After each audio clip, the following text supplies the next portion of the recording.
Hey guys, Judge Morris here, and today I wanted to make a Latios and a Latias raid guide, go over the different types that work well with them, and maybe just go a little bit into typing in general, give a little bit more information on that for those of you who still don't quite get it or want to understand how different super effective damage works and that kind of stuff.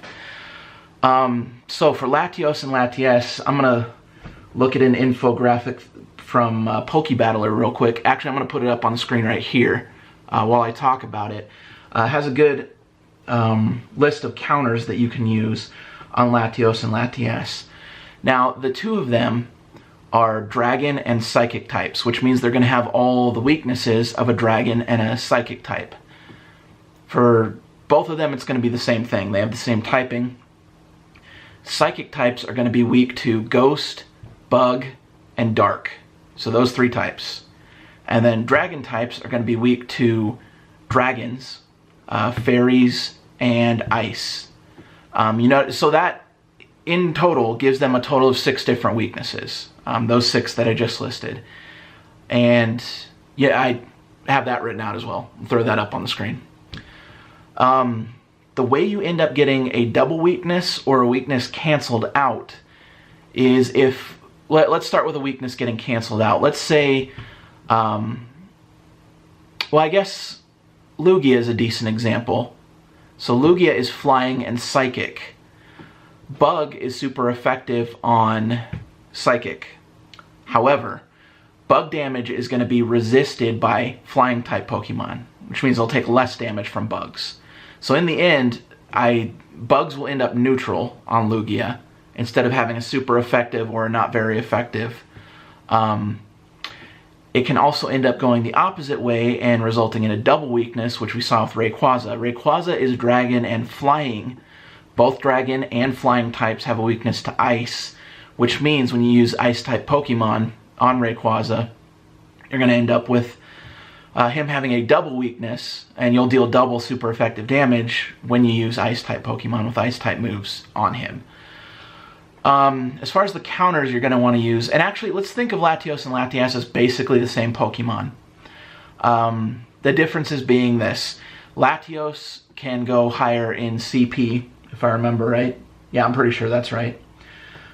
As far as perfect CP for Latios, you're looking for 2082 in non-weather boosted raids and 2603 in weather boosted raids. For Latias, you're looking at 1929 in non-weather boosted and 2412 in weather boosted.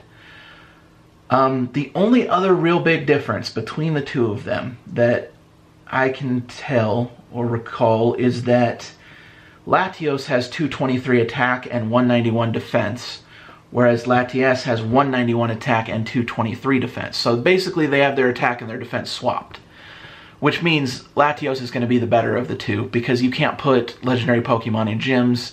So having a better defense doesn't really help you all that much when you're timed trying to take things down in raids. So Latios is going to be the better Pokemon for helping you raid, for taking down gyms, things like that.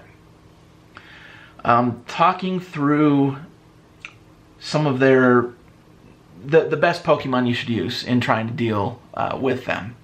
The best damage you can deal to Latios and Latias is going to come from Dragon-type Pokemon. And the number 1 and number 2 spots for both is actually going to be the exact same Pokemon based on the data from PokeBattler. And that is going to be Rayquaza for the number 1 spot, which is good for all of those of you who caught a ton of Rayquaza. Here's where he's going to be useful, is on Latios and Latias. So number 1 spot's going to go to Rayquaza. Number 2 spot's going to go to Dragonite. Then it's going to kind of be some different stuff based on which one you're doing. But here are some good general counters for the two of them. Beyond those first two that I talked about, Rayquaza and Dragonite, Tyranitar is going to be good, especially if you're using his dark moves, so Bite Crunch. Salamence is going to be good if you have both Dragon-type moves. Latios and Latias are actually both good counters to Latios and Latias, so they're good. Mewtwo, if you have his Psychic and then his Ghost move, so one of the two Psychic moves, it doesn't really matter a whole lot. Your preference could go either way. Confusion is better DPS. Psycho Cut is quicker and actually makes it easier to dodge, I find. I have a Mewtwo raid coming up next Saturday, and I might, if I get the Mewtwo there, I'm actually thinking about making it Psycho Cut Shadow Ball, because that would be much quicker than the one I have. But the one I have deals a lot more psychic damage. Other than those, let's see. Granbull would actually be pretty good, because he can have Dark and Fairy moves, and Dark and Fairy are both going to be super effective on Latios and Latias. Any type of ice type moves, so you can use like Jinx as a glass cannon, you can use Articuno, bugs. Actually, I think it'd be cool if more people threw bugs into the mix, and I'm actually trying to cap my 100% Pinsir right now, who can get up to into the 2700s, and he is super quick and super good at dealing bug damage. There aren't a crazy ton of situations where bug damage is useful, but on psychic Pokemon it really is. I used a Pinsir on a Jinx raid recently, and he did a surprising amount of damage. So Scizor is what I was going to get at. Those would both be good options. I'm trying to think if there's anything else really. If you have a Mew and it has fairy moves, that might be a good idea. That's actually listed on the PokeBattler infographic.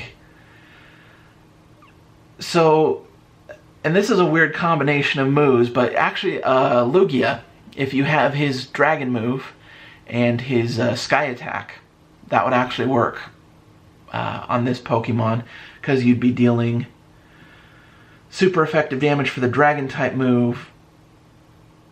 The flying, it's not going to be as well, so I guess they're recommending you do that in windy type weather so that it gets the weather boost. I think there's enough counters that I wouldn't actually ever rely on that.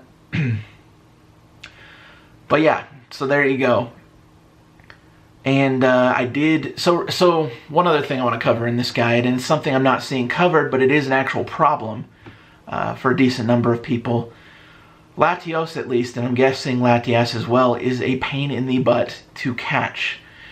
Mostly because he attacks a lot, and he kind of changes levels. He'll move from here and then up.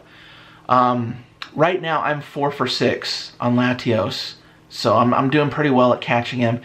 And I've caught him once for a buddy as well. There was a buddy who was at a raid and wasn't great at... He'd been out of the game for a while, and he asked me to just catch it for him, and I caught it for him. So I guess technically I'm 5 for 7, if we're going to include that. I think the way I've gotten good at throwing on Latios is my hunt for Swablu. I have shiny checked I'm closing in on 1200 Swablu. Have not found a shiny yet. I have 200% at this point. Just from, shiny checking him a ton and catching him a good chunk of the time as well. Swablu is also a Pokemon that changes levels, and you'll actually see him going to the upper level a lot. What I would recommend, since Swablu is pretty common, he's around quite a bit, and you need him for field research too, and for shiny checking.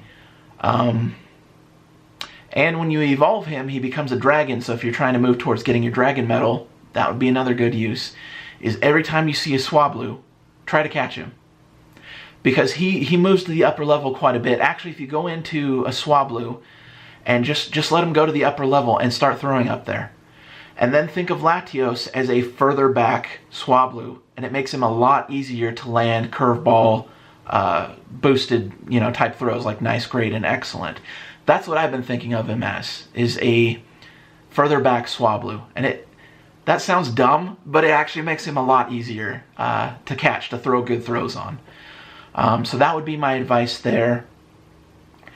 And yeah, that's the last thing I wanted to cover today, so let's just go ahead and kick into, I think this is the second or third time I did a Latios. I recorded it, and we'll go through that, and it'll actually show you some of the throws I did. I got a crit catch on this one, so, and I think that I've only had that happen once, but it'll show you some of the throws I was making. I don't remember if they were good or not. To be honest, I haven't reviewed this footage in a bit. But yeah, on the most recent Latios I've been doing, I do know I've been hitting him a lot better with great curves and excellent curves on occasion, mostly nice and great curves, and that has resulted in me catching him 4 for 6 or 5 for 7, depending on how you want to look at it. So we'll kick into the footage, and I will see you guys next time.